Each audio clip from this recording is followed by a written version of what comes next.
Continuing on that point, I did, want to talk a little more with you about, this concept of the marketing funnel. A lot of brands will talk about the funnel and kind of how hotel or what they do to really drive that. What are the different stages and how does Meta play within that marketing funnel? Yeah, absolutely. So when we think about our marketing funnel, it's really made up of three primary stages. So at the top of the pyramid, if you will, you've got the prospecting. So this is where I'm going out and I'm just trying to get some recognition, trying to get my name out there, generate a little bit of interest, right? That can be anything from a billboard, if you will, to newspaper ads, magazine ads, anything that I'm doing with true prospecting on the internet actually involves where you're doing audience searching. So you've built an audience and you're looking for, I want somebody who likes long walks on the beach in October, right? So I haven't been in touch with that person at all. Think of it as a cold call, if you will, and I'm just trying to generate that interest. Then there's driving the intent. Okay, so now I've identified that, okay, here's somebody who's kind of expressed some interest. And we know that they like long walks on the beach in October. Now let me start putting content in front of them talking about long walks on the beach. And let me really try to drive that to the next phase and bring it home. And then finally, we get to direct response. And that's where Metasearch lives. And a lot of other programs live in that space as well. For me, at least, that's a really fun place for digital marketing to work because it's kind of, it's got that instant gratification, if you will. So when I start talking about how I'm tracking my data, and my attribution models, it's a very cut and clean model because I can say, yep, they booked a reservation.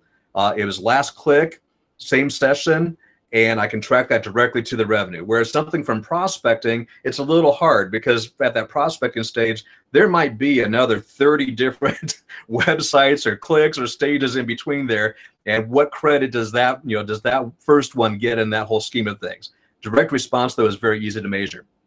But then we also have to take a look, I touched on this earlier, about that mobile versus desktop, because that also has a different place in all of these stages when we think about it.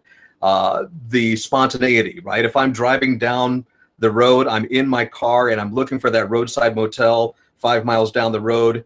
Hopefully I'm not driving and doing it on my phone at the same time. I've got my wife over here and my son and they're navigating for me. That's what we're going to say. And so they're going on the phone and they're doing, well, that's a high intent, right? So that mobile search is very important to me.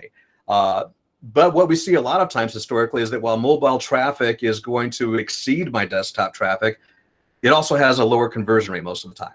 So we also have to make sure that we account for that and adapt for that. And then of course, within all of this, and we touched on this earlier, we want to make sure that we're getting the booking. So having the conversions on the website are so very important, and having a website that is optimized for that. Because if they get there, and there's 5 steps along the way to book that reservation, you lose conversions every step of the way. And so the reason I bring that up, because these all then play a role into the bigger picture. And I eventually like to get this all back to my site and get to that remarketing that we talked about earlier, because I know how valuable that is. But all of these play a role and come in together to create your marketing funnel.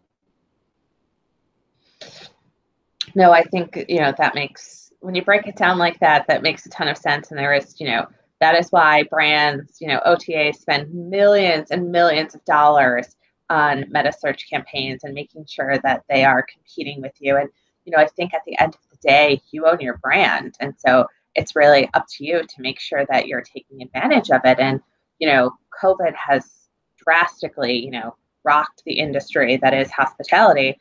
But what's really interesting is for the first time in a while, OTAs aren't spending like they were, and even the big brands. And so it really allows hotels to kind of come in this space for the first time and, make sure that they're getting their brand out, ahead of it.